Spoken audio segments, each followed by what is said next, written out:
कहानी के सभी पात्र एवं घटनाएं काल्पनिक है। इसका किसी भी व्यक्ति या घटना से कोई संबंध नहीं है। यदि किसी व्यक्ति या घटना से इसकी समानता पाई जाती है तो इसे मात्र एक संयोग कहा जाएगा। वीर रहेजा।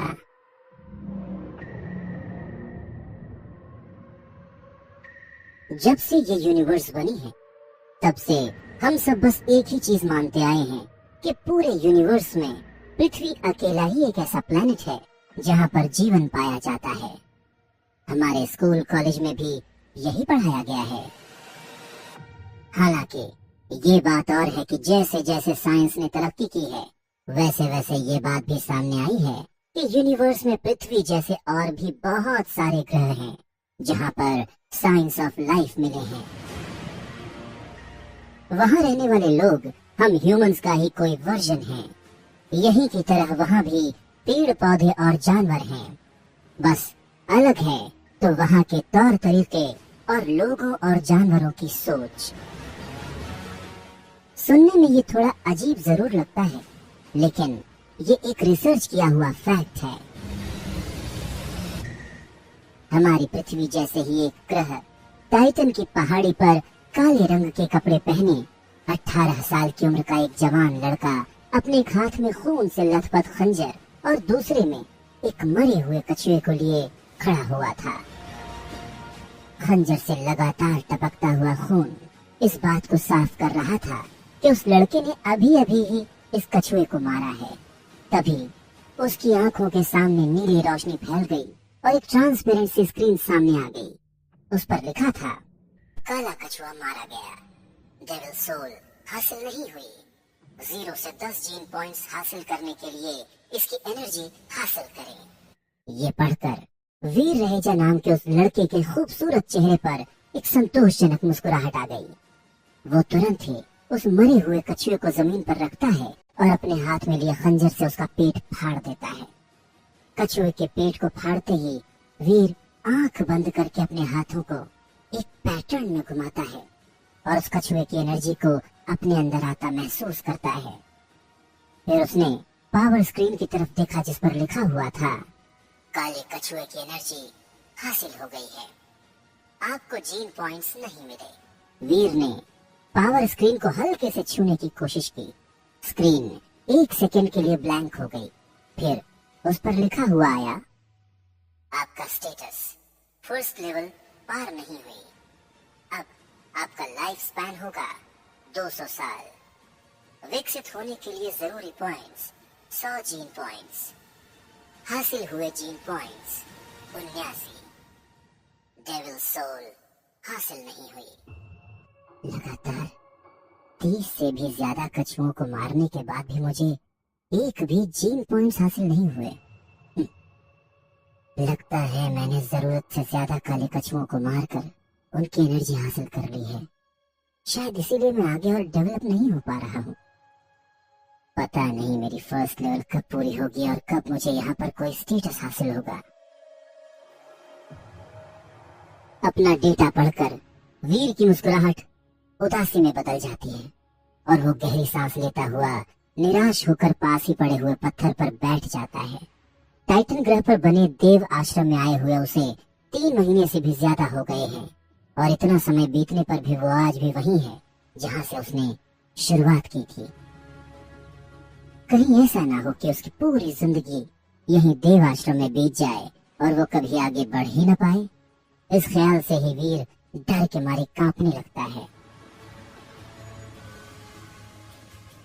नहीं, वो ऐसे हार नहीं मान सकता। वो ये कभी नहीं भूल सकता कि वो यहाँ पर क्यों आया है और उसका क्या मकसद है। अपने परिवार के लिए, अपने परिवार की खुशियों के लिए उसे खुद को साबित करना ही होगा, ताकि वो जब लौट कर अपने प्लेनेट पर वापस जाए तो उसकी माँ और उसकी बहन को उस पर गर्व हो। हाँ, वीर टाइटन ग्रह का प्राणी नहीं है, बल्कि वो पृथ्वी ग्रह से है। तो फिर वो वहां क्या कर रहा है और उसका क्या मकसद है? और सबसे बड़ी बात, वो यहाँ पहुंचा कैसे? तो ये बहुत ही दिलचस्प कहानी है।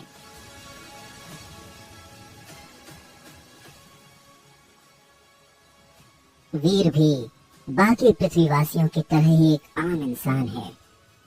उसके पास सुपरमैन या स्पाइडरमैन या ऐसे किसी भी सुपर हीरो जैसी कोई खास शक्ति नहीं है, बल्कि वो तो जिंदगी की परेशानियों से जूझता हुआ 18 साल का एक आम लड़का है। लेकिन वीर की लाइफ हमेशा से इतनी परेशानियों से भरी हुई नहीं थी। एक वक्त था जब वीर के पिता विहान रहेजा की गिनती शहर के बाकी रईसों में होती थी। उनके पास ऐशो आराम की कोई कमी नहीं थी, लेकिन उनकी मौत के बाद सब बदल गया। विहान रहेजा के भाइयों और उनकी बहन को वीर और उसका परिवार एक बोझ लगने लगा और एक एक करके सब ने उन लोगों से अपना रिश्ता खत्म कर दिया।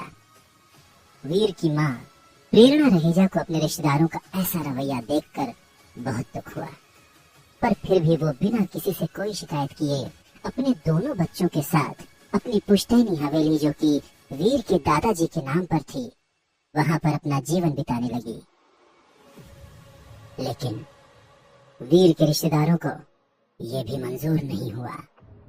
विहान रहेजा के बिजनेस पर कब्जा जमाने के बाद अब उनकी नजर उस पुश्तैनी हवेली पर पड़ गई और वो लोग अलग अलग तरीके से प्रेरणा रहेजा पर उस हवेली को बेचकर उनसे मिले पैसों का बंटवारा करने के लिए दबाव डालने लग गए।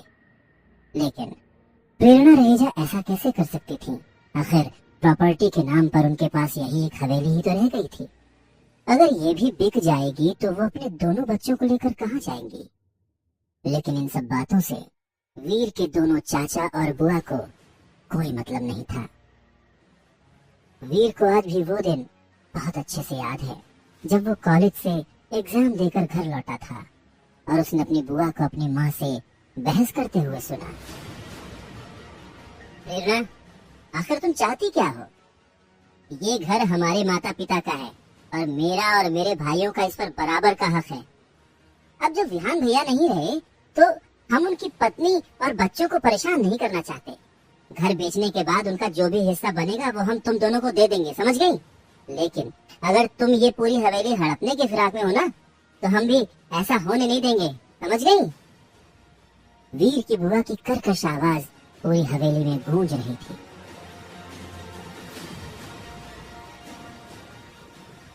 बिल्कुल सही कह रही हो बहन, ये हवेली हमारे माता पिता की विरासत है, इस पर हम सबका अधिकार है और आप अकेले इस पर कब्जा नहीं जमा सकती। वैसे भी आप लोग 20 साल से ज्यादा से यहाँ पर रह रहे हैं, तो उस हिसाब से तो आप लोग बहुत फायदा उठा चुके हैं। अब वक्त आ गया है कि हम इस हवेली का बंटवारा कर लें। वीर के बड़े चाचा अपनी बहन की बात का समर्थन करते हुए बोले। सही कहा भैया आपने। भाभी, आपको तो हमारा एहसान मानना चाहिए कि कम से कम हम आपसे इसका किराया नहीं मांग रहे हैं, लेकिन इस घर पर हम सभी का हक है और इसलिए इसका बंटवारा तो होकर रहेगा। वीर के छोटे चाचा भी अपने बड़े भाई की बात में हाँ में हाँ मिलाते हुए बोले। हमने अपने वकील से सारा हिसाब लिखवा लिया है। इस हवेली की कीमत 4 करोड़ से ज्यादा की है। आपको मिलाकर हम 4 लोग हैं, तो उस हिसाब से हम सभी को 1-1 करोड़ मिलना चाहिए। अब या तो आप हम तीनों को 1-1 करोड़ रुपए देकर इस घर को पूरी तरह से अपने नाम करा लीजिए, और नहीं तो इस घर को बेच दीजिए। फैसला आपका है। अपनी चाची के ऐसे शब्द सुनकर वीर को अपने कानों पर विश्वास नहीं होता है। आखिर कोई इतना बेरहम कैसे हो सकता है? देखिए, आप लोग मुझ पर इस तरह से दबाव नहीं डाल सकते। आप लोग अच्छे से जानते हैं कि हमारे हालात कैसे हैं। मेरे पास 3 करोड़ रुपए नहीं है। अगर होते तो ये नौबत ही क्यों आती? प्रेरणा रहेजा रोते हुए उन सबसे कहती हैं, क्या उनके पति का बिजनेस हड़पना काफी नहीं था कि अब वो लोग उन्हें और उनके बच्चों को इस घर में भी चैन से नहीं रहने दे रहे? फिर तो इस हवेली को ही बेचना होगा। वीर की बुआ अपना आखिरी फैसला सुनाते हुए बोली, जिसे सुनकर वीर को बहुत हैरानी होती है। उसने कभी नहीं सोचा था कि एक दिन उसे अपनी बुआ का ये रूप भी देखने को मिलेगा। लेकिन अगर हवेली बिक जाएगी तो हम रहेंगे कहाँ? वीर का ग्रेजुएशन बस पूरा होने ही वाला है और अनुजा ने तो अभी स्कूल भी जाना शुरू नहीं किया। प्रेरणा रह जाए एक बार फिर से उन सबको समझाने की कोशिश करती है। देखिए भाभी जी, अब आप बेकार की बात कर रही हैं। मुसीबतें सिर्फ आपके साथ ही नहीं है। वीर ने तो सरकारी स्कूल से अपनी पढ़ाई पूरी की है और अनुजा को भी तो आप सरकारी स्कूल में ही डालेंगी। पर मेरा बेटा दक्ष वो प्राइवेट स्कूल में जाता है। आप जानती हैं कि हर साल उसकी पढ़ाई पर कितना खर्च होता है? देव की बड़ी चाची रूखी आवाज में प्रेरणा रहे जैसे कहती हैं। छोटी भाभी बिल्कुल ठीक कह रही हैं। हाँ, मुश्किलें हम सभी के पास हैं और हम सभी को पैसों की जरूरत है भाई। तो फिर हम लोग इस हवेली को ही क्यों ना भेज दें? इससे हम सभी को फायदा होगा और आप भी अनुजा को किसी अच्छे प्राइवेट स्कूल में पढ़ा सकेंगी। वीर की छोटी चाची सबकी बात से सहमत होते हुए कहती है। खैर, अब हम ज्यादा बहस नहीं करना चाहते आपसे। या तो आप हमें पैसे दे दीजिए या फिर इस हवेली को बेच दीजिए। फैसला आपका है। वीर की बुआ अपना आखिरी फैसला सुनाते हुए कहती है। उनमें से किसी को भी इस बात की परवाह नहीं थी कि घर बिक जाने के बाद उनके बड़े भाई के परिवार का क्या होगा। उन सब की बातें सुनकर बाहर खड़े वीर का खून खौल रहा था। जब उसे ऐसा लगा कि अब वो इन लोगों की बेतुकी बातें और नहीं सुन सकता, तब वो बिना कुछ सोचे समझे दरवाजा खोलकर कमरे के अंदर आ जाता है। अपनी माँ की आंखों में आंसू और अपनी छोटी बहन को डरा हुआ देखकर उसके गुस्से का पारा चढ़ जाता है। और जो लोग इन सब की वजह थे, वो लोग अपने चेहरे पर बेरहम मुस्कुराहट के साथ खड़े हुए थे। आप लोगों की हिम्मत कैसे हुई यहाँ आकर इस हवेली को बेचने की बात करने की? वीर का गुस्सा इस समय 7वें आसमान पर था और इस समय इस बात की परवाह नहीं थी कि सामने खड़े हुए वो लोग उससे उम्र में बड़े हैं। जब उन लोगों ने ही रिश्तों का लिहाज नहीं रखा, तो फिर वो क्यों उन लोगों की इज्जत करे?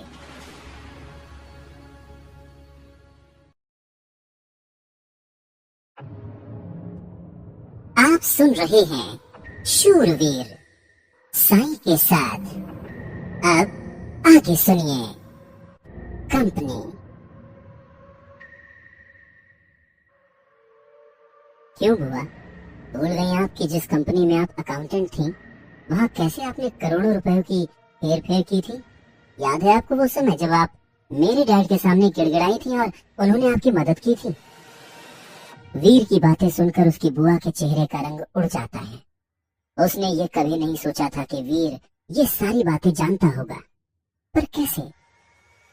और बड़े चाचा जी, आप भूल गए कि किस तरह से आपने कंपनी के पैसे शेयर मार्केट में लगा दिए थे, जिसके बाद कंपनी को करोड़ों का नुकसान हुआ था। याद है ना आपको कि किस तरह से इसी हवेली में आकर आपने मेरे डैड के पैरों पर गिरकर मदद की भीख मांगी थी? वीर का गुस्से से लाल चेहरा देखकर उसके बड़े चाचा की बोलती बंद हो जाती है और वो चुपचाप बिना कुछ बोले वहीं खड़े रहते हैं। और आप छोटे चाचा जी, आपने तो न जाने कितने ही करोड़ रुपए जुए में गंवाए हैं। अरे आपके कर्जदारों ने तो आपको आत्महत्या तक करने पर मजबूर कर दिया था। उस वक्त आपकी मदद किसने की थी? हाँ? जब आपके कर्जदार आपकी जान के पीछे हाथ धोकर पड़ गए थे, तब आपने किसको पुकारा था? आपको किसने बचाया था? वीर गुस्से में अपने छोटे चाचा को देखते हुए कहता है, जो हैरानी से खड़े होकर वीर की बात सुन रहे थे। स्टार ग्रुप हमारे फैमिली बिजनेस को हड़पना चाहता था। अगर उस समय मेरे डैड सामने आकर आप लोगों की मदद करके स्टार ग्रुप की दुश्मनी मोल नहीं लेते, तो क्या वो इतनी बेरहम मौत मरते? वीर गुस्से से चिल्लाता हुआ उन सब से कहता है। उसका गुस्से से लाल चेहरा देखकर किसी में भी हिम्मत नहीं थी कि वो इस समय वीर से कुछ भी कहे। और सबसे बड़ी बात, जिन आलीशान घरों में आप सब रहते हैं, उसके पैसे आपको किसने दिए थे? क्या उसकी कीमत इस हवेली से कम है? जिन माता पिता की जायदाद पर आज आप लोग अपना हक जमा रहे हैं, तो जब वो लोग जिंदा थे, तब क्या आप में से किसी ने भी एक दिन के लिए भी उनकी सेवा की थी? मेरे डैड ने मरते दम तक आप लोगों की मदद की और आप लोग इतने स्वार्थी हैं कि आप लोग मेरे डैड के अंतिम संस्कार तक में नहीं आए। यहाँ तक कि आपने तो उनके मरते ही अपनी कंपनी को स्टार ग्रुप को बेच दिया। क्या उन पैसों में से आपने हमारा हिस्सा दिया? फिर आप लोगों की हिम्मत कैसे हुई यहाँ आकर इस हवेली में अपना हिस्सा मांगने की?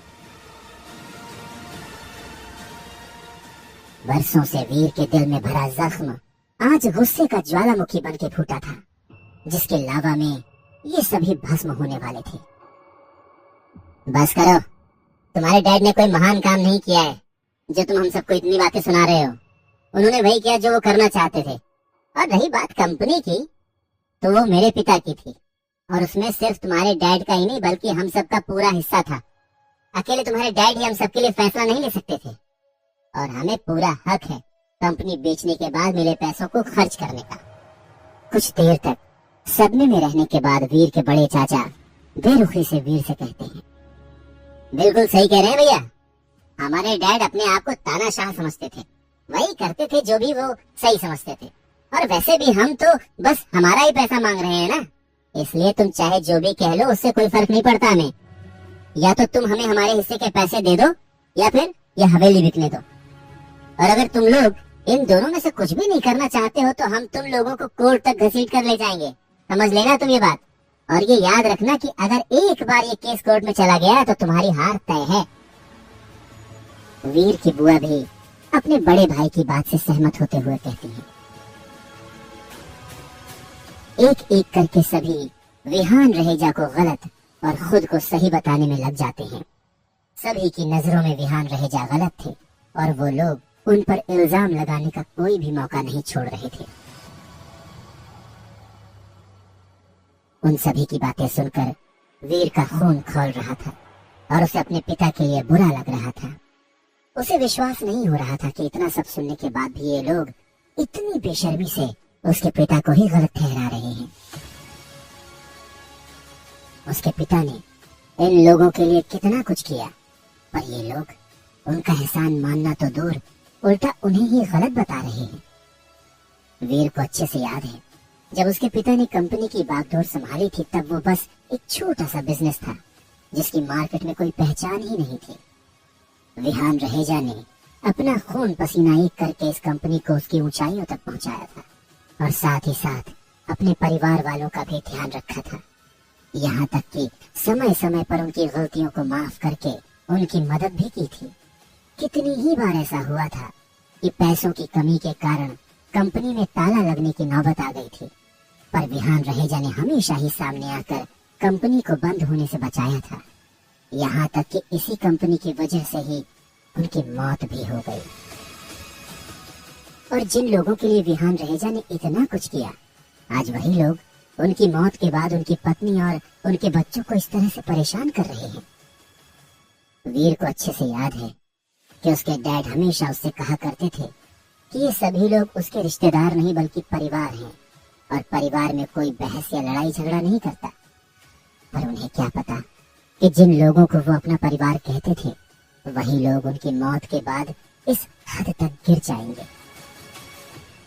ऐसा नहीं है कि वीर ने कभी उन लोगों को अपना नहीं माना। अगर वाकई में वो लोग किसी मुसीबत में होते और उन लोगों को पैसों की जरूरत होती तो वीर कुछ भी करके उन लोगों की मदद करता, फिर चाहे उसके लिए उसे ये हवेली ही क्यों न बेचनी पड़ती। लेकिन घर के बाहर खड़ी महंगी गाड़ियों और उनकी लाइफस्टाइल को देखकर वीर ये बात दावे से कह सकता है कि उन लोगों को कहीं से भी पैसों की कमी नहीं है। और तो और कंपनी को बेचने के बाद उन सभी को करोड़ों का फायदा हुआ था, जिसमें से उन्होंने वीर और उसके परिवार को एक फूटी कौड़ी भी नहीं दी थी। तो फिर कैसे अचानक से उनके पास पैसों की इतनी दिक्कत हो गई कि वो लोग इस हवेली को बेचने के पीछे पड़ गए। बात साफ है, विहान रहेजा की कंपनी की तरह वो लोग इस हवेली पर भी कब्जा करना चाहते हैं। और वीर ने तय कर लिया था कि वो किसी भी कीमत पर ऐसा नहीं होने देगा। कुछ देर तक बहसबाजी करने के बाद वीर के रिश्तेदारों ने उसके सामने बस दो ही रास्ते छोड़े, या तो वो उन सभी को 1-1 करोड़ रुपए दे दे या फिर 6 महीने के अंदर इस हवेली को बेच दे, नहीं तो वो लोग उसे कोर्ट तक घसीट कर ले जाएंगे। मैं कितनी लाचार हो गई हूँ। जब उन लोगों ने कंपनी हड़पी मैं तब भी कुछ नहीं कर पाई, और आज भी मैं अपने घर को बिकने से बचा नहीं पा रही हूँ। उन सभी के जाते ही प्रेरणा रोते हुए सोफे पर बैठ जाती है। वीर की बहन अनुजा अभी भी डर के मारे अपनी माँ से चिपकी हुई थी। अपनी माँ को ऐसा टूटता हुआ देखकर वीर की आंखों में भी आंसू आ जाते हैं। उसे याद है जब उसके डैड जिंदा थे तब कैसे वो उसकी माँ को रानियों की तरह रखते थे। उसकी माँ ने कभी खुद उठकर अपने आप एक गिलास पानी भी नहीं लिया, तो घर के बाकी और काम करना तो दूर की बात है। लेकिन विहान रहेजा के गुजर जाने के बाद उन्होंने न सिर्फ इस घर को संभाला बल्कि खुद बाहर जाकर छोटी मोटी जो भी नौकरी मिली उसे कर लिया। वीर जानता है कि उसकी माँ के लिए ये सब कितना मुश्किल रहा होगा, लेकिन फिर भी उसने कभी अपनी माँ के चेहरे पर एक शिकन नहीं देखी। लेकिन आज उन्हें इस तरह से टूटा हुआ देखकर वीर को बहुत दुख हो रहा था। अगर उसके रहते उसकी माँ को इतनी मुसीबतों का सामना करना पड़े तो फिर उसके लिए उसके होने का फायदा ही क्या। माँ, आप बिल्कुल भी परेशान मत होइए। भले ही आज डैड हमारे साथ नहीं है, लेकिन मैं अभी भी जिंदा हूँ। मैं आपसे वादा करता हूँ कि चाहे मुझे कुछ भी करना पड़े, मैं उन लोगों को किसी भी कीमत में इस घर को हड़पने नहीं दूंगा। मैं अभी विक्रम अंकल से इस बारे में बात करता हूँ। आप तब तक अंदर जाकर आराम करिए। इतना कहते हुए वीर तुरंत ही अपने डैड के दोस्त एडवोकेट विक्रम को फोन लगाता है। एडवोकेट विक्रम न सिर्फ विहान रहेजा के अच्छे दोस्त थे बल्कि उनकी कंपनी के लीगल एडवाइजर भी थे। इसलिए इस समय वीर को उनसे ज्यादा भरोसेमंद और कोई नहीं लगा।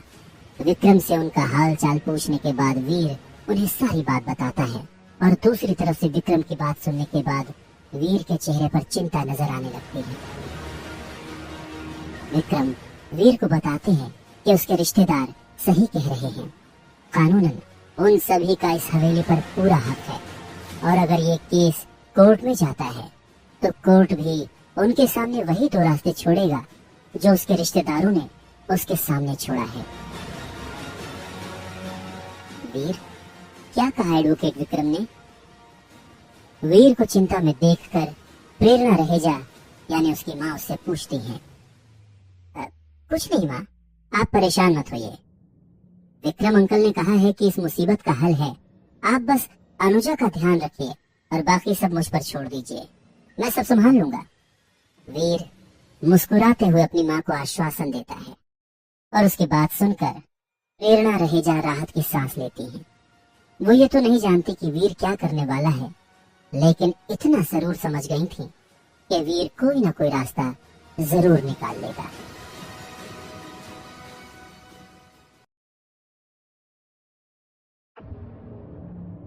शूरवीर में अब आगे सुनिए सुनहरा कवच।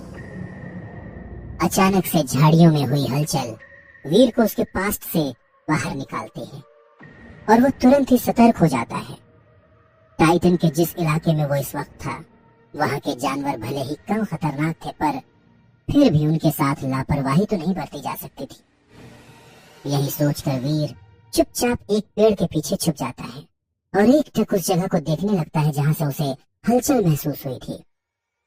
कुछ ही मिनटों बाद उसे वहां बने तालाब में से कछुआ बाहर जमीन की तरफ आता हुआ नजर आता है, और उस कछुए को देखकर वीर चौंक जाता है। इसलिए नहीं क्योंकि उसने पहली बार वहां कोई कछुआ देखा था, बल्कि इसलिए क्योंकि ये कछुआ उसने अभी तक जितने भी कछुए मारे थे उन सभी से अलग था। जहां उसके द्वारा मारे गए बाकी सब कछुओं का कवच काले रंग का था, वहीं दूसरी तरफ तालाब से बाहर आता हुआ ये कछुआ सुनहरे रंग का था। उस कछुए को देखकर ऐसा लग रहा था जैसे कि वो सोने का बना हुआ हो, और उसकी आंखें ऐसे चमक रही थी जैसे कि कोई कीमती पत्थर। जब तक कोई ध्यान से न देखे तब तक किसी को भी वो कछुआ असली नहीं लगेगा। इतने महीने टाइटन पर रहने के बावजूद ये पहली बार था जब वीर ने इस तरह का कोई जानवर देखा था, और इसलिए वो बहुत हैरान था। उसे समझ ही नहीं आ रहा था कि आखिर ये सुनहरा कछुआ बाकी कछुओं से इतना अलग कैसे है। हाल ही में वीर ने काफी सारे कछुए मारे थे, इसलिए उसे इन कछुओं के बारे में सारी जानकारी थी। इसलिए वो ये बात बहुत अच्छे से जानता था कि इन कछुओं के देखने की शक्ति तो कमजोर होती है, लेकिन इनके सुनने की शक्ति बहुत तेज होती है। तो जब तक वो बिना कोई आवाज किए पेड़ के पीछे चुपचाप खड़ा रहेगा, तब तक इस सुनहरे कछुए को वीर के वहां मौजूद होने का कोई एहसास नहीं होगा। यही ख्याल दिमाग में रखकर वीर शांति से पेड़ के पीछे खड़े रहकर उस कछुए पर वार करने के लिए सही मौके का इंतजार करता है।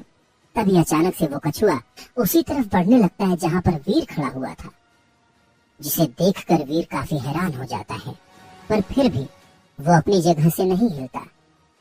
देखते ही देखते वो कछुआ वीर के बगल में आ जाता है। वीर समझ जाता है कि उस कछुए को अभी तक वीर की मौजूदगी का एहसास नहीं हुआ है। इसी बात का फायदा उठाते हुए वीर तुरंत ही उस कछुए को उसके कवच से पकड़ने के लिए अपने खंजर से सीधा उसके शरीर के कमजोर अंगों पर निशाना साधता है और कुल 6 वार में उस सुनहरे कछुए के सभी 6 पंजों को काट डालता है। अपने ऊपर अचानक हुए इस अटैक का उस सुनहरे कछुए के पास कोई डिफेंस नहीं होता है और वो तुरंत ही तड़पता हुआ जमीन पर पलट कर गिर जाता है। मौके का फायदा उठाते हुए वीर अपने खंजर से उसका पेट चीर के रख देता है और वीर के ऐसा करते ही वो सुनहरा कछुआ अचानक से ही तड़पना बंद कर देता है। सेक्रेड ब्लड कछुआ मारा गया। आपको सेक्रेड ब्लड कछुए की डेविल सोल हासिल हो गई है। 0 से 10 जीन पॉइंट हासिल करने के लिए इसकी एनर्जी हासिल करें। अपने दिमाग में अचानक से यह आवाज सुनकर वीर हैरान रह जाता है। क्या सचमुच उसने सेक्रेड ब्लड जानवर को मार गिराया है? उसे याद है कि डॉक्टर खुराना ने उसे बताया था कि टाइटन ग्रह पर एलियंस 4 कैटेगरीज में बटे हुए हैं और सेक्रेड ब्लड एलियंस सबसे ऊंची कैटेगरी में आते हैं। तो इसका मतलब है कि उसने एक सबसे ऊंची कैटेगरी के जानवर को मार गिराया है। एक पल के लिए वीर को लगा जैसे कि कोई सपना देख रहा हो और अपने आप को विश्वास दिलाने के लिए वो कस के खुद को चुटकी काटता है। अपने हाथ पर हुए तेज दर्द के एहसास से वीर को विश्वास हो जाता है कि वो कोई सपना नहीं देख रहा, वाकई में उसने इस कैटेगरी के जानवर को मारा है। इस बात का एहसास होते ही वीर की खुशी का ठिकाना नहीं रहता और वो खुशी खुशी उस सुनहरे कछुए की एनर्जी हासिल करने में लग जाता है। सीक्रेट ब्लड कछुए की एनर्जी हासिल करने के बाद वीर अपने सामने आई पावर स्क्रीन की तरफ देखता है, जिस पर लिखा था, आपको सुनहरे कछुए की एनर्जी हासिल हो गई है। आपने 7 सीक्रेट जीन पॉइंट्स हासिल कर लिए हैं। ये पढ़कर वीर को ऐसा लगता है जैसे कि उसने पूरी दुनिया ही जीत ली हो। टाइटन ग्रह में आने के बाद ये उसकी पहली सफलता थी। कहां अभी कुछ देर पहले तक तो उसे एक भी जीन पॉइंट्स नहीं मिले थे और अब उसे 7 पॉइंट्स मिले हैं और वो भी सीक्रेट जीन पॉइंट्स।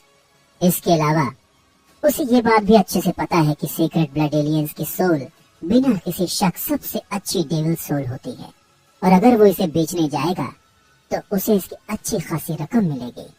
इसलिए उसका खुश होना लाजमी था।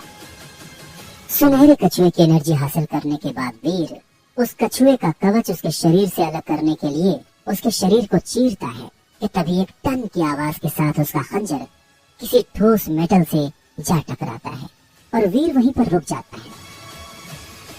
जितनी उसे इन कछुओं के बारे में समझ है, उसके हिसाब से ये कछुए और केकड़े एक जैसे ही होते हैं, ऊपर से सख्त और अंदर से नर्म।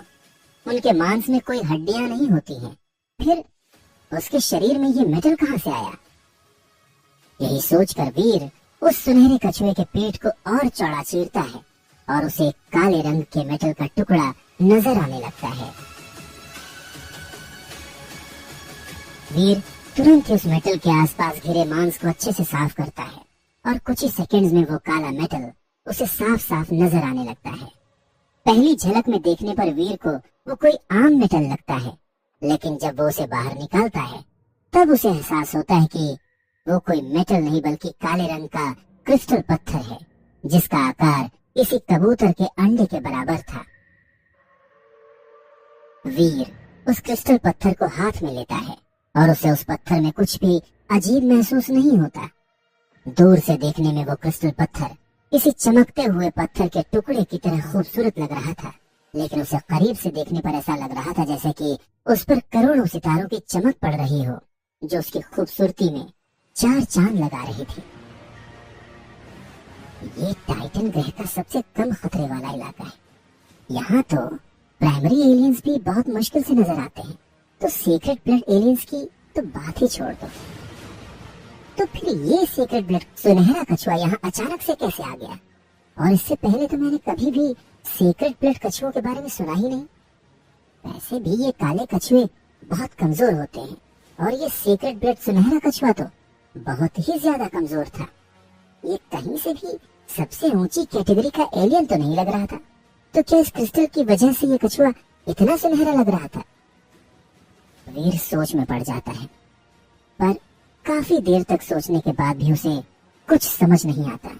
इसलिए बिना ज्यादा सोच विचार किए वीर उस काले क्रिस्टल को अपनी जेब में रख लेता है और एक बार फिर से उस सुनहरे कछुए के कवच को उसके शरीर से अलग करना शुरू कर देता है। सीक्रेट ब्लड कछुए का कवच भी बहुत कीमती होता है। अगर उसे बेचा जाए तो उसकी अच्छी खासी रकम मिल सकती है। इसलिए वीर सावधानी से सुनहरे कछुए के कवच को उसके शरीर से अलग करके अपने बैग में रख लेता है। आज वाकई में उसका दिन काफी अच्छा था। आज न सिर्फ उसे सीक्रेट ब्लड एलियन को मारकर उसकी राक्षसी आत्मा हासिल हुई है, बल्कि उसे 7 सीक्रेट जीन पॉइंट्स भी मिले हैं, और तो और ये यूनिक काला क्रिस्टल भी हासिल हुआ है। और वीर को ऐसा इंट्यूशन हो रहा था कि ये काला क्रिस्टल कोई आम पत्थर नहीं बल्कि बहुत ही खास है। इतनी बड़ी सफलता हासिल होना वीर को किसी सपने जैसा लग रहा था। जैसा उसका एक्सपीरियंस था, उस हिसाब से तो एक प्राइमरी एलियन को ही मारना उसके लिए मुश्किल था। फिर यहाँ तो उसने एक सीक्रेट ब्लड एलियन को मारा था, इसलिए उसके लिए ये वाकई में बहुत बड़ी सफलता थी। वीर को भले ही टाइटन ग्रह पर आने से पहले मार्शल आर्ट्स की एडवांस ट्रेनिंग मिली थी, पर वो इस ग्रह पर मौजूद खतरनाक एलियन से मुकाबला करने के लिए काफी नहीं थी। साथ ही साथ उसके पास कोई डेविल सोल भी नहीं थी जिससे वो अपना रूप बदल सके या उस डेविल सोल को अपना हथियार और कवच बना सके। टाइटन ग्रह के बाजार में ये डेविल सोल इतनी महंगी थी कि वीर उसे खरीद भी नहीं सकता था। बिना इन सब साधनों के वीर ने अब तक सिर्फ कमजोर एलियंस को ही मारकर जीन पॉइंट्स हासिल किए थे, लेकिन जितना ज्यादा वो इन कमजोर एलियंस की एनर्जी हासिल कर रहा था, उसके विकसित होने की प्रक्रिया उतनी ही धीमी होती जा रही थी। और यही वजह थी कि टाइटन ग्रह पर 3 महीने से ज्यादा बिताने के बाद भी उसने अभी तक फर्स्ट लेवल भी पार नहीं किया था। ऐसा नहीं है कि उसने किसी ताकतवर एलियन को मारने की कोशिश नहीं की थी, लेकिन सबसे कमजोर प्राइमरी एलियन भी उसकी जान के लिए खतरा बन गया था, जिसकी वजह से उसे करीब 1 महीने तक देव आश्रम में आराम करना पड़ा था। वीर जानता था कि अगर वो किसी तरह ताकतवर एलियन का शिकार नहीं करेगा तो वो कभी आगे नहीं बढ़ पाएगा। और यही वजह थी कि आज वो किसी ताकतवर एलियन की तलाश में निकला था। लेकिन उसे क्या पता था कि उसकी किस्मत इतनी अच्छी होगी कि उस एक ही दिन में इतना कुछ मिल जाएगा।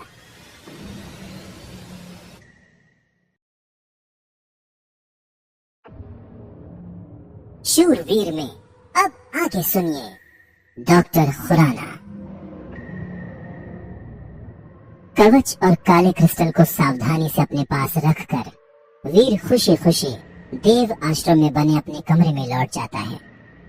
अपने कमरे में आने के बाद वीर चूल्हा जलाकर एक बर्तन में पानी गर्म करने के लिए रखता है और फिर उसमें रास्ते से तोड़े हुए कुछ फल और सब्जियां डालकर उनका सूप बनाने के लिए रख देता है। डॉक्टर खुराना ने उसे बताया था कि जीन पॉइंट्स हासिल करने का एक तरीका टाइटन ग्रह के फल और सब्जियों का सूप पीकर भी है, लेकिन ये किसी को भी नहीं पता कि कौन से फल और सब्जियों का सूप पीकर उसे जीन पॉइंट्स मिलेंगे। इसलिए वीर किसी भी तरह के फल और सब्जियां ले आता था। अगर उसकी किस्मत अच्छी हुई तो उसे जीन पॉइंट्स मिल जाते हैं, नहीं तो कम से कम उसका पेट तो भर ही जाता है। टाइटन ग्रह के फल और सब्जियों का सूप बनाने में तकरीबन 1 से 2 घंटे लगते हैं। इसलिए बर्तन को ढककर वीर कुछ देर के लिए आंखें बंद करके आराम करने लगता है, पर नींद उसकी आंखों से कोसों दूर थी। आज का दिन भले ही बहुत ज्यादा थकान भरा था, लेकिन आज उसे उम्मीद की एक नई किरण नजर आई है। अब उसे विश्वास था कि वो जिस मकसद से यहाँ आया था वो जरूर पूरा हो जाएगा। हालांकि ये इतना आसान नहीं था। वीर ने तो कभी सोचा भी नहीं था कि वो ऐसे किसी भी ग्रह पर जाएगा, पर उस दिन जब उसके रिश्तेदार उसके घर पर तमाशा करके चले गए, तब से वीर कोई ऐसा रास्ता ढूंढ रहा था जिससे वो अपना घर भी बिकने से बचा ले और अपने लालची रिश्तेदारों का मुंह भी बंद कर दे। पर लाख कोशिशों के बाद भी उसे ऐसा कोई रास्ता नजर नहीं आ रहा था। फिर ऐसे में किसी फरिश्ते की तरह डॉक्टर खुराना उसकी जिंदगी में आए और फिर सब कुछ बदल गया। डॉक्टर खुराना का ख्याल आते ही वीर एक बार फिर से अतीत की यादों में खो जाता है। वीर ने अपनी माँ से तो कह दिया कि वो सब संभाल लेगा, लेकिन उसे अब खुद समझ नहीं आ रहा था कि वो क्या करे। उसके रिश्तेदारों ने तो उसे बस 6 महीने का समय दिया है, और वीर ये बात अच्छे से जानता था कि 6 महीनों में भी इतनी बड़ी रकम को इकट्ठा करना नामुमकिन है। फिर भी वो हार नहीं मानना चाहता था, और इसीलिए वो अपने पिता के दूसरे दोस्त डॉक्टर खुराना से मिलने जाता है, जो कि बहुत बड़े साइंटिस्ट थे। देखो वीर, मैं समझता हूँ कि इस समय तुम किस मुश्किल से गुजर रहे हो। तुम्हारे पिता मेरे बहुत अच्छे दोस्त थे और उन्होंने हमेशा ही मुसीबत के समय में मेरी मदद की है, इसलिए मेरा भी फर्ज बनता है कि मैं इस मुश्किल समय में तुम्हारी मदद करूं। लेकिन अब मेरी समझ में नहीं आ रहा है कि मैं तुम्हारी मदद करूं कैसे। 3 करोड़ कोई छोटी मोटी रकम तो होती नहीं है, और उस हिसाब से 6 महीने का समय बहुत कम है। मैं तो कहता हूँ 6 महीने क्या, 1 साल में भी इतनी बड़ी रकम कमाना आसान नहीं है। अगर मेरे पास इतने रुपए होते तो मैं तुरंत ही तुम्हें दे देता। डॉक्टर खुराना गहरी सांस लेते हुए कहते हैं, वीर उनके लिए उनके बेटे की तरह था, और वो हर हाल में वीर की मदद करना चाहते थे, लेकिन बस ये नहीं समझ पा रहे थे कि वो किस तरह से उसकी मदद करें। अंकल, मैं जानता हूँ कि अगर आपके पास इतने रुपए होते तो आप जरूर मेरी मदद करते, पर अंकल मैं से हाथ पर हाथ धरे तो नहीं बैठ सकता ना। मुझे कुछ तो करना ही होगा, इसीलिए मैं आपके पास आया हूँ ताकि आप मुझे कोई रास्ता दिखा सके। अंकल, मैं हर तरह का खतरा मोल लेने को तैयार हूँ, बस मुझे अपने परिवार को खुश देखना है, और वो तभी हो सकता है जब मैं उन लालची लोगों के मुंह पर 3 करोड़ रुपए दे मारूं। प्लीज अंकल, प्लीज कोई तो रास्ता होगा। वीर की बात सुनकर डॉक्टर खुराना थोड़ा सोच में पड़ जाते हैं। तभी अचानक से उन्हें कुछ याद आता है और वो एकटक वीर को देखने लगते हैं। वीर को समझ नहीं आता कि डॉक्टर खुराना इस तरह से उसे क्यों देख रहे हैं, और वो इसी बारे में उससे पूछते हैं, वीर अब मैं तुमसे जो कहने जा रहा हूँ वो शायद तुम्हें सुनने में थोड़ा अजीब लगे, पर फिलहाल इस समय मुझे तुम्हारे लिए यही एक रास्ता दिख रहा है बेटा। डॉक्टर खुराना हिचकिचाते हुए वीर से कहते हैं, और वीर उन्हें बेझिझक आगे बोलने के लिए कहता है। वीर, ये तो सभी जानते हैं कि पूरे यूनिवर्स में पृथ्वी ही एक ऐसा प्लेनेट है जहाँ पर जीवन पाया जाता है। हालांकि पिछले कुछ सालों में साइंटिस्ट्स को पृथ्वी जैसे ही कुछ ऐसे प्लैनेट्स का पता चला है जहाँ पर जीवन के चिन्ह पाए गए हैं। हमारे जैसे ही लोग, हमारे जैसे ही जानवर और हमारे जैसे ही पेड़ पौधे, लेकिन दिखने में हमसे काफी अलग। आम भाषा में ऐसे लोगों को हम एलियंस यानी कि दूसरी दुनिया के लोग कहते हैं। डॉक्टर खुराना वीर को समझाते हुए कहते हैं, और वीर उनकी बातों को समझने की कोशिश करता है। एलियंस, जैसे पीके मूवी में आमिर खान था। पर अंकल, ऐसे लोग तो बस फिल्मों और किस्से कहानियों में ही होते हैं ना। मेरा मतलब है कि असल जिंदगी में मैंने तो आज तक कोई भी एलियन नहीं देखा। हाँ, बचपन में मेरा सपना था कि मैन इन ब्लैक मूवी की तरह मेरा भी किसी एलियन से आमना सामना हो, पर फिर मैं बड़ा हो गया और इस सपने को मजाक में लेने लग गया, और इस सपने को भूल ही गया, क्योंकि मैं समझ गया था कि ये सब सिर्फ किस्से कहानियों में होता है। और सबसे बड़ी बात अंकल, इन सब का मेरी मुश्किल से क्या लेना देना है? डॉक्टर खुराना की बात सुनकर वीर काफी कंफ्यूज था। डॉक्टर खुराना ने तो कहा था कि वो उसे उसकी परेशानी का हल बताएंगे, फिर वो ये सब क्या बता रहे हैं? यही ख्याल वीर के दिमाग में चल रहा था। हमारी फिल्में और कहानियां कहीं ना कहीं हमारी असल जिंदगी से ही तो जुड़ी होती हैं वीर, और अब तो साइंस ने भी इस बात को मान लिया है कि एलियंस होते हैं। खैर, अब ये बात तुमसे कैसे जुड़ी हुई है मैं उस बारे में तुम्हें बताता हूँ। डॉक्टर खुराना मुस्कुराते हुए वीर से कहते हैं और वीर ध्यान से उनकी बातें सुनने लगता है। पिछले कुछ सालों से हमारी एजेंसी टाइटन ग्रह में एक सीक्रेट मिशन चला रही है, जहां हर साल हम कुछ लोगों को टाइटन ग्रह पर भेजते हैं। दरअसल उस ग्रह पर डेवलपमेंट अभी भी अपनी पहली स्टेज पर है, इसलिए वहां के लोग अभी पूरी तरह से विकसित नहीं हो पाए हैं। वहां कई लोग ऐसे हैं जो कि ना तो पूरी तरह से इंसान हैं और न ही पूरी तरह से जानवर। मतलब उनके शरीर के कुछ हिस्से तो इंसानों जैसे हैं, लेकिन उनकी हरकतें और दिमाग जानवरों जैसे। साथ ही साथ वहाँ कुछ जानवर ऐसे भी हैं जो विकसित होकर बहुत खतरनाक होते जा रहे हैं। इस तरह के लोग और जानवर उस ग्रह के उन लोगों के लिए खतरा हैं जो पूरी तरह डेवलप हो चुके हैं और जिनकी इंटेलिजेंस भी हम जैसी ही है। लेकिन उन लोगों के साथ साथ ऐसे जानवर और लोग हमारी पृथ्वी के लिए भी खतरा बन सकते हैं। बस इसीलिए हर साल हम अपने प्लैनेट से कुछ लोग टाइटन ग्रह पर भेजते हैं ताकि वो लोग हमारी पृथ्वी की तरफ पड़ रहे खतरे को वहीं खत्म कर सकें।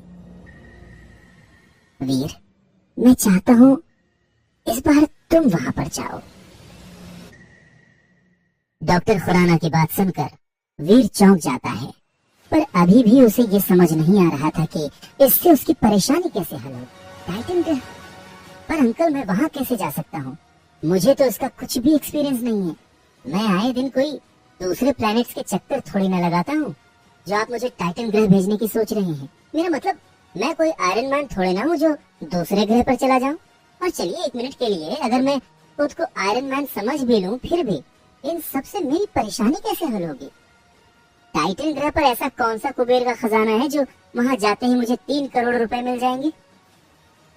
डॉक्टर खुराना की बात सुनकर वीर इतना हैरान था कि उसे खुद समझ नहीं आ रहा था कि वो बोल क्या रहा है। लेकिन वीर की हालत के बिल्कुल विपरीत डॉक्टर खुराना बिल्कुल रिलैक्स होकर बैठे रहते हैं और मुस्कुराते हुए उसकी बात सुनते हैं। डॉक्टर खुराना को इस तरह से मुस्कुराता हुआ देखकर वीर को और ज्यादा चिड़चिड़ाहट होने लगती है। यहाँ वो इतनी सीरियस परेशानी लेकर डॉक्टर खुराना के पास आया और डॉक्टर खुराना है कि उसे ऐसे अजीब और गरीब आइडियाज दे रहे हैं। लगता है इतने साल लैब में काम करते करते उनका दिमागी संतुलन बिगड़ गया है, तभी तो वो ऐसी बहकी बहकी बातें कर रहे हैं। फिलहाल वीर को डॉक्टर खुराना के इस अजीब और गरीब आइडिया के पीछे बस यही एक वजह नजर आ रही थी। अगर वाकई में डॉक्टर खुराना उससे मजाक नहीं कर रहे हैं तो फिर उनका दिमागी संतुलन ही बिगड़ा हुआ हो सकता है। वीर, पहले तो तुम शांत हो जाओ और पानी पियो। देखो, मुझे पता है कि इस समय तुम यही सोच रहे होगे कि मैं पागलों जैसी बात क्यों कर रहा हूँ, लेकिन पहले मेरी बात पूरी तो सुन लो और फिर फैसला करो कि तुम्हें क्या करना है। डॉक्टर खुराना वीर को पानी का ग्लास पकड़ाते हुए कहते हैं और उनकी बात सुनकर वीर थोड़ा एम्बैरस हो जाता है। एक पल के लिए तो उसे ऐसा लगता है कि डॉक्टर खुराना लोगों के ख्याल भी पढ़ लेते हैं। हाँ, तो मैं ये कह रहा था कि मैं चाहता हूँ कि तुम इस बार टाइटन ग्रह पर जाओ, क्योंकि ये एक सीक्रेट मिशन है, इसलिए हम तुम्हें किसी स्पेसशिप से नहीं बल्कि टेलीपोर्टेशन तकनीक के जरिए वहां भेजेंगे। अब तुम पूछोगे कि ये क्या होती है, तो ये एक ऐसी तकनीक है जो एक हेलमेट और मशीन के जरिए तुम्हें एक ग्रह से दूसरे ग्रह पर ले जाएगी, और इसके लिए तुम्हें किसी स्पेसशिप की भी जरूरत नहीं पड़ेगी। तकरीबन 100 साल की रिसर्च और मेहनत के बाद हमारे साइंटिस्ट ने इस तकनीक की खोज की है। डॉक्टर खुराना वीर को समझाते हुए कहते हैं और वीर ध्यान से उनकी बात को समझने की कोशिश करता है। ये नई तकनीक, नई खोज और अपनी प्रॉब्लम सॉल्व करने के लिए एक नई दुनिया में जाने का आइडिया। क्या डॉक्टर खुराना के पास सच में कोई टेक्नोलॉजी है?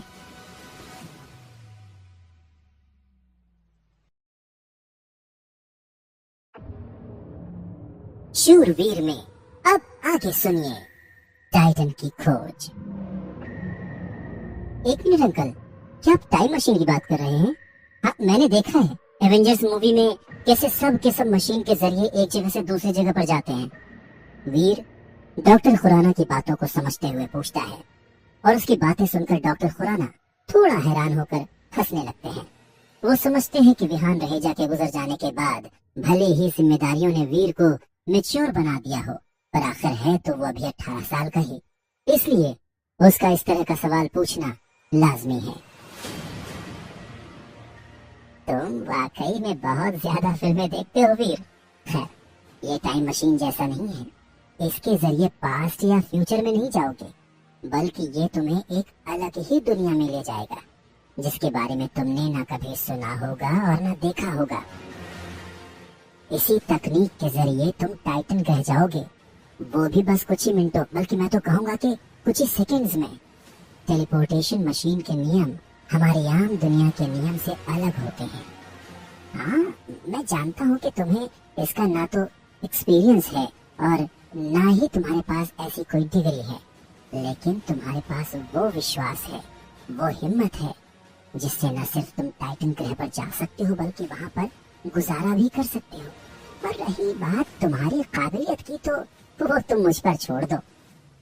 डॉक्टर खुराना की बातें अभी भी वीर की समझ से बाहर थीं, पर फिर भी वो बिना उन्हें टोके ध्यान से उनकी बातें सुन रहा था। टाइटन ग्रह पर हमारा बेस देव आश्रम के नाम से है। तुम टेलीपोर्ट होकर वहीं पर बने अपने कमरे में जाओगे, लेकिन वीर, वहाँ गुजारा करना इतना आसान नहीं होगा। समय समय पर अपनी ताकत और काबिलियत बढ़ाने के लिए तुम्हें लेवल्स पार करने होंगे, और वो तब होगा जब तुम्हें जीन पॉइंट्स मिलेंगे, और वो तुम्हें तब मिलेंगे जब तुम वहाँ एलियंस का शिकार करके उनकी ची यानी कि एनर्जी हासिल करोगे। ये काफी कुछ वैसा ही है जैसा तुम्हारी वीडियो गेम्स की दुनिया में होता है, बस फर्क इतना है कि यहाँ पर खतरा असली है। तुम्हारी एक छोटी सी चूक तुम्हारी जान भी ले सकती है, समझ गए? और वीडियो गेम्स की तरह यहाँ तुम्हें दूसरा मौका नहीं मिलेगा बेटा। जितनी आसानी से डॉक्टर खुराना ये सब कह रहे थे, वीर जानता है कि ये सब कहीं ज्यादा मुश्किल है। टाइटन ग्रह वैसे तो दिखने में हमारी पृथ्वी जैसा ही है, लेकिन फिर भी हमारी पृथ्वी से काफी अलग है, और इसीलिए वहाँ के नियम भी अलग हैं। इस दुनिया में साइंस और टेक्नोलॉजी दोनों ही बेवजह हैं, क्योंकि वहाँ के लोग अभी भी डेवलप हो रहे हैं। इसलिए वहाँ कोई भी साइंटिफिक या टेक्निकल इक्विपमेंट्स काम नहीं करेंगे।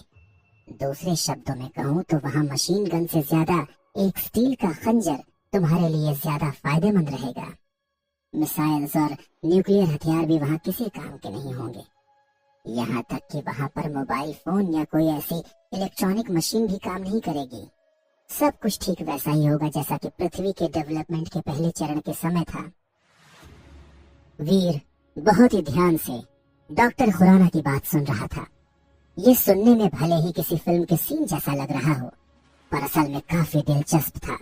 और हैरानी की बात तो ये थी कि वीर को इसमें और ज्यादा रुचि आ रही थी, और वो आगे सुनने के लिए उत्सुक था। अब तुम पूछोगे कि टाइटन ग्रह पर कोई भी मॉडर्न तकनीक काम नहीं करेगी, तो तुम वहाँ पर गुजारा कैसे करोगे? हाँ, तो वीर, टाइटन ग्रह पर सब कुछ प्राचीन दौर के पृथ्वी जैसा है, इसलिए वहाँ गुजारा करने के लिए तुम्हें भी प्राचीन दौर के तौर तरीकों को अपनाना होगा। जैसे कि गैस की जगह तुम्हें लकड़ी के चूल्हे पर खाना बनाना पड़ेगा। अर्ली मैन की तरह फल और सब्जियों से अपना पेट भरना होगा। दूसरे शब्दों में कहूँ तो जिन सब चीजों के तुम आदी हो ना, उनमें से तुम्हें वहाँ कुछ भी नहीं मिलेगा। लड़ाई के लिए भी तुम्हें हथियारों की जगह प्राचीन समय की मार्शल आर्ट्स का इस्तेमाल करना होगा, जिसकी समझ तुम्हें बहुत अच्छे से है। और इसीलिए इस मिशन के लिए मैंने तुम्हें चुना, लेकिन सिर्फ प्राचीन मार्शल आर्ट्स की समझ होना ही काफी नहीं है। टाइटन ग्रह पर उन खतरनाक एलियन से लड़ने के लिए तुम्हें इसी मार्शल आर्ट्स की बेसिक में कई तरह की अलग अलग तकनीकें जोड़नी होंगी, जिसकी ट्रेनिंग तुम्हें टाइटन ग्रह पर भेजने के 1 महीना पहले यहाँ पर दी जाएगी।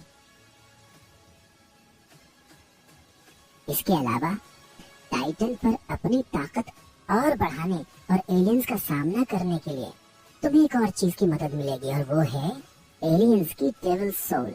लेकिन इस तरह की शक्ति तुम्हें यहाँ नहीं बल्कि टाइटन ग्रह पर मिलेगी। जब वहां पर तुम किसी एलियन को मारोगे तो तुम उसकी डेविल सोल हासिल कर सकते हो। एक बार जब तुम किसी एलियन की डेविल सोल हासिल कर लेते हो, तब या तो अपने रूप को उसी एलियन की तरह बदल सकते हो या फिर उसे कवच या ढाल की तरह इस्तेमाल कर सकते हो। ये इस बात पर निर्भर करेगा कि तुमने किस तरह के एलियन को मारा है। इसके अलावा तुम टाइटन ग्रह के फल और सब्जियों के सूप से भी जीन पॉइंट्स हासिल कर सकते हो, पर मैं उसकी ज्यादा गारंटी नहीं दे सकता। बाकी जैसे जैसे तुम डेवलप होगे वैसे वैसे तुम्हारे जीवन के साल भी बढ़ते जाएंगे। देव आश्रम में डेवलपमेंट के 4 चरण होते हैं, और जैसे जैसे तुम्हारे डेवलपमेंट के चरण पूरे होते जाएंगे वैसे वैसे तुम अगले चरण के लिए क्वालिफाई करते जाओगे। तुम्हारी भाषा में समझाऊं तो ये ठीक उसी तरह से है जिस तरह से तुम्हारे वीडियो गेम का कैरेक्टर अपग्रेड होता है, लेकिन ये सब कुछ तुम्हारे जीन पॉइंट्स पर निर्भर करता है। तुम्हारे जीन पॉइंट्स जितने ज्यादा ताकतवर होंगे उतनी ही जल्दी डेवलप होकर अगले चरण पर पहुंचोगे, और जितनी जल्दी तुम अगले चरण पर पहुंचोगे तुम उतने ही ज्यादा ताकतवर होगे और खतरनाक से खतरनाक एलियंस का सामना कर पाओगे। डॉक्टर खुराना की बात सुनकर वीर बहुत ज्यादा उत्साहित हो जाता है, पर एक सवाल अभी भी वहीं का वहीं था। ऐसा सब करके उसकी परेशानी कैसे हल होगी? इसी बारे में वो डॉक्टर खुराना से पूछता है। डॉक्टर खुराना आगे कहते हैं, टाइटन ग्रह के एलियंस को 4 कैटेगरीज में डिवाइड किया गया है। पहले आम एलियंस, दूसरे प्राइमरी एलियंस यानी कि वो जो डेवलप होना शुरू हो चुके हैं, तीसरे म्यूटेंट एलियंस यानी वो जो पूरी तरह से डेवलप हो गए हैं, और चौथे सीक्रेट ब्लड एलियंस। अलग अलग एलियंस के अलग अलग जीन पॉइंट्स होते हैं जो तुम्हें उनकी एनर्जी हासिल करके मिलेंगे, लेकिन इसके साथ साथ तुम अपने शिकार को बेचकर भी पैसा कमा सकते हो। और अगर तुम्हारी किस्मत अच्छी हुई और तुम किसी ताकतवर एलियन जैसे म्यूटेंट एलियन या सीक्रेट एलियन का शिकार कर लेते हो, तो उस एलियन की डेविल सोल का हथियार बेचकर तो तुम आसानी से करोड़ों कमा सकते हो बेटा। डॉक्टर खुराना की बात सुनकर वीर की आंखों में चमक आ जाती है। लेकिन ये इतना आसान नहीं होगा। जैसा कि मैंने तुम्हें पहले भी बताया है, टाइटन ग्रह पर काफी खतरा है, और सबसे बड़ी बात, वहां पर तुम अकेले पृथ्वीवासी नहीं होगे। तुम्हारे अलावा और कई लोग वहां पर तुमसे पहले से मौजूद हैं और तुमसे ज्यादा ताकतवर भी हैं। इसलिए वहां तुम्हें सिर्फ एलियन से नहीं लड़ना है, बल्कि अपने आप को सबसे बेहतर भी बनाना है। तुम्हारा कंपटीशन सिर्फ वहां पहले से मौजूद पृथ्वीवासियों से ही नहीं, बल्कि खुद से भी होगा। तुम जितना जल्दी खुद को ताकतवर बनाओगे, उतनी ही जल्दी खतरनाक एलियंस को मारकर पैसे कमा पाओगे। लेकिन एक बात मैं तुम्हें पहले ही बता देना चाहता हूँ कि अगर इस सीक्रेट मिशन में तुम्हें कुछ हो जाता है, तो हमारी एजेंसी इसकी कोई जिम्मेदारी नहीं लेगी, क्योंकि सरकार को हमारे इस मिशन के बारे में कुछ नहीं पता। इसीलिए अब ये फैसला मैं तुम पर छोड़ता हूँ। अगर तुम ये खतरा मोल लेने के लिए तैयार हो, तो मैं अभी ही तुम्हारे टाइटन ग्रह जाने की सारी तैयारी शुरू कर देता हूँ। नहीं तो फिर हम कोई और रास्ता सोचेंगे। फैसला तुम्हारा है, बहुत अच्छे से सोच समझ कर ये फैसला लेना, ठीक है? इतना कहकर डॉक्टर खुराना रिलैक्स होकर बैठ जाते हैं, और वीर उनकी बातों पर गौर करते हुए सोच में पड़ जाता है। डॉक्टर खुराना की बातों से वीर को एक बात तो साफ हो गई थी कि टाइटन ग्रह में वाकई बहुत खतरा है, लेकिन अगर वो वहां नहीं गया तो 3 करोड़ जैसी बड़ी रकम इतने कम समय में इकट्ठा करने का शायद कोई दूसरा मौका नहीं मिलेगा। उसके लिए तो इस समय सिचुएशन आगे कुआं और पीछे खाई वाली थी।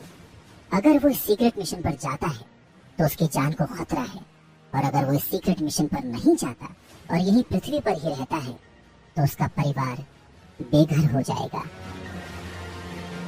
काफी देर तक सोच विचार करने के बाद वो अंत में एक फैसले पर आ ही जाता है। अंकल, अब मैं टाइटन ग्रह के सीक्रेट मिशन पर जाऊंगा। वीर का फैसला सुनकर डॉक्टर खुराना को बेहद खुशी होती है। कहीं ना कहीं उन्हें वीर से यही उम्मीद थी और वीर पूरी तरह से उनकी उम्मीदों पर खरा उतरता है। लेकिन फिर भी वो वीर को एक बार फिर से सोचने के लिए कहते हैं। वीर कहता है, मैंने ये फैसला बहुत अच्छे से सोच समझ कर लिया है अंकल। जब तक जिंदगी में कोई चैलेंज ना हो तब तक जिंदगी जीने में मजा नहीं आता ना। और ये तो मेरी जिंदगी का सबसे बड़ा चैलेंज है।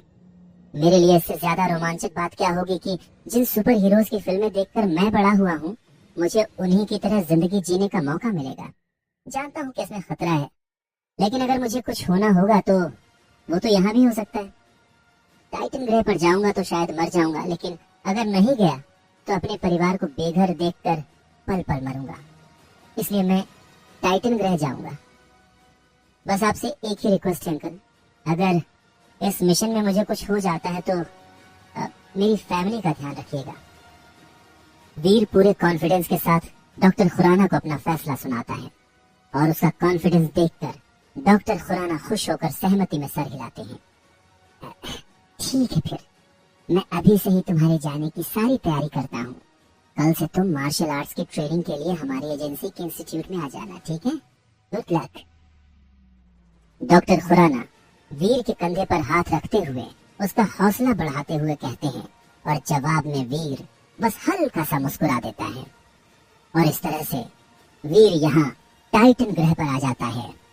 4 महीने पहले तक उसने सोचा भी नहीं था कि उसकी जिंदगी में ऐसा भी कोई मोड़ आएगा।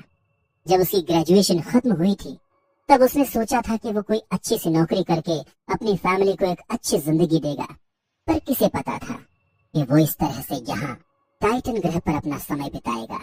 शायद इसी को जिंदगी कहते हैं। यहाँ कब क्या हो जाए कोई नहीं जानता। वीर के लिए ये अनुभव किसी रियलिटी शो से कम नहीं था। बस फर्क इतना था कि ये सब कुछ रियलिटी शो की तरह स्क्रिप्टेड नहीं था।